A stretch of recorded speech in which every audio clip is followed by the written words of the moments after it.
नमस्ते दोस्तों, ये कहानी त्रेता युग की है। उस समय एक युवक था जिसका नाम था श्रवण कुमार। उसके माता पिता अंधे थे और वह बचपन से ही उनकी मुश्किलें सहने का सामना कर रहा था। श्रवण ने हमेशा अपने माता पिता का सम्मान किया और जब वह बड़ा हो गया तो उनकी जिम्मेदारियों को भी संभाल लिया। रोज सुबह उठते ही वह सबसे पहले अपने माता पिता को स्नान कराने के लिए तालाब से पानी लाने जाता था। फिर वह तत्काल जंगल की ओर बढ़ता और वहां से लकड़ियां लाकर चूल्हा जलाकर माता पिता के लिए खाना बनाने में जुटा रहता था।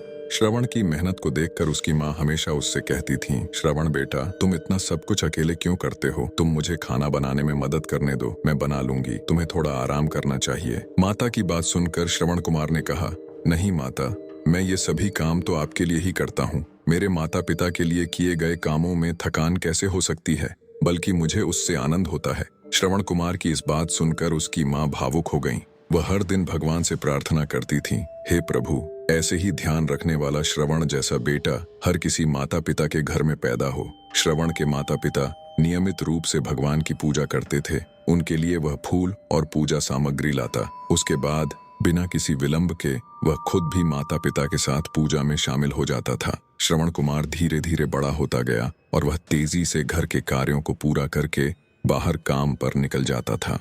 एक दिन श्रवण अपने माता पिता के साथ बैठा था। तभी उन्होंने श्रवण से कहा, बेटा, तुमने हमारी सारी इच्छाएं पूरी की हैं। अब हमारी केवल एक ही अभिलाषा बाकी है जो हम चाहते हैं कि तुम पूरी करो। श्रवण ने इसे सुनकर पूछा, ऐसी कौन सी अभिलाषा है जो बाकी है जिसे आप चाहते हैं कि मैं पूरी करूं? आप आदेश दें, मैं उसे पूरा करने के लिए तैयार हूं। श्रवण के पिता ने इस पर कहा, बेटा, हम अब बूढ़े हो गए हैं और हम इच्छा करते हैं कि हम मरने से पहले तीर्थ यात्रा के लिए जाएं। भगवान के शरण में जाकर हमें शांति मिलेगी। इस पर श्रवण कुमार ने अपने माता पिता की इस इच्छा को पूरा करने के लिए कैसे कार्रवाई करेगा, उसके बारे में विचार करना शुरू किया। उस समय बस और ट्रेन की सुविधा उपलब्ध नहीं थी और उसके माता पिता देख भी नहीं सकते थे। इस पर उसने सोचा कि उन्हें तीर्थ यात्रा के लिए कैसे तैयार करें। तब श्रवण कुमार ने एक योजना बनाई। उसने जल्दी से बाहर जाकर 2 बड़ी टोकरियां लाईं। उसने उन टोकरियों को मजबूत डंडे में बांधकर एक बड़ा सा तराजू बना लिया।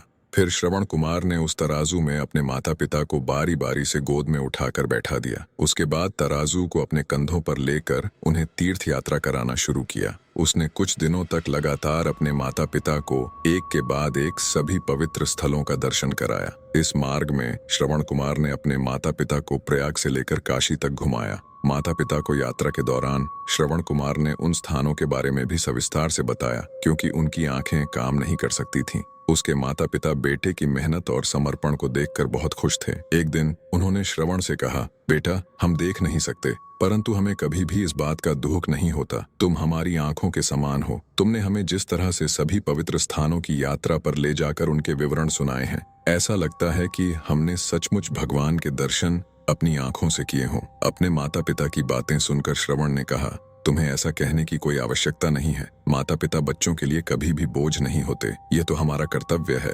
एक दिन श्रवण कुमार आराम करने के लिए अपने माता पिता के साथ अयोध्या के पास ठहराव में रुका। तब उसकी माँ ने पानी पीने की इच्छा व्यक्त की। श्रवण ने उन्हें नदी के किनारे दिखाया और कहा, तुम दोनों यहाँ आराम करो, मैं तुम्हारे लिए तुरंत पानी लेकर आता हूँ। नदी के किनारे पहुंचकर उसने एक कमंडल में पानी भरना शुरू किया। उसी समय उसी जंगल में अयोध्या के राजा दशरथ भी शिकार के लिए आए थे। नदी में हलचल सुनकर उन्हें लगा कि कोई जानवर पानी पीने आया है। उन्होंने बिना देखे ही सिर्फ ध्वनि सुनकर ही अपना तीर उठा दिया। दुर्भाग्य से वह सीधे श्रवण कुमार को लग गया। तीर लगते ही वह चीख पड़ा। उसके बाद जब राजा दशरथ अपने शिकार को देखने के लिए पहुंचे, वहां श्रवण कुमार मौजूद था। वह त्वरित श्रवण कुमार के पास पहुंचे और बोले, मुझसे बहुत बड़ी भूल हो गई है, मुझे माफ कर देना। मैंने बिल्कुल नहीं जाना था कि यहाँ कोई मानव है। मैं इस गलती के लिए कैसे पश्चाताप कर सकता हूँ, ताकि तुम मुझे माफ कर दो। तब कराहते हुए श्रवण कुमार ने बताया, यहाँ से थोड़ी ही दूर जंगल में मेरे माता पिता बैठे हैं। उन्हें काफी प्यास लगी है। आप उन तक यह पानी पहुंचा दीजिए और मेरे बारे में उन्हें कुछ भी न बताएं। ये कहते कहते श्रवण कुमार की सांसें रुक गईं। श्रवण कुमार की मौत से राजा दशरथ स्तब्ध हो गए। किसी तरह वह श्रवण कुमार के बताए अनुसार जल लेकर उसके माता पिता के पास पहुंचे। श्रवण के माता पिता अपने बेटे की आहट को ठीक से पहचानते थे। जब राजा दशरथ उनके पास पहुंचे तो उन्होंने आश्चर्य से पूछा, तुम कौन हो और हमारे श्रवण को क्या हुआ? वह क्यों नहीं आया? राजा दशरथ उनके प्रश्नों का जवाब नहीं दे पाए। उन्होंने चुपचाप पानी उनकी तरफ बढ़ा दिया।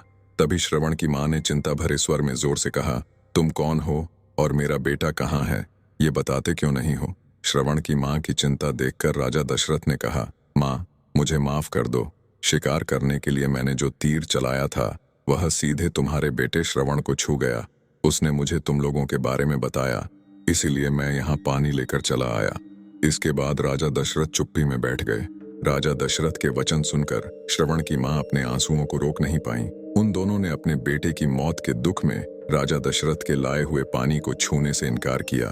श्रवण के पिता ने तब राजा दशरथ को पुत्र वियोग का श्राप दिया। कुछ ही क्षणों बाद श्रवण के माता पिता ने अपने प्राण त्याग दिए। कहा जाता है कि श्रवण कुमार के पिता के श्राप के परिणाम स्वरूप ही राजा दशरथ को अपने पुत्र राम से दूर रहने पड़ा था।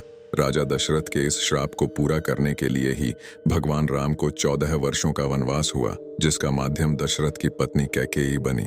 श्रवण के पिता की ही तरह राजा दशरथ भी अपने बेटे से दूरी को बर्दाश्त नहीं कर पाए और उन्होंने अपने प्राण त्याग दिए। हर बच्चे को अपने माता पिता की सेवा श्रवण कुमार की तरह ही निस्वार्थ भाव से करनी चाहिए। यही उनका सबसे बड़ा कर्तव्य है। दोस्तों, आपको ये वीडियो पसंद आया हो तो वीडियो को लाइक और चैनल को सब्सक्राइब जरूर कर लें, ताकि ऐसे ही और स्टोरी वीडियो आपके लिए लाते रहें।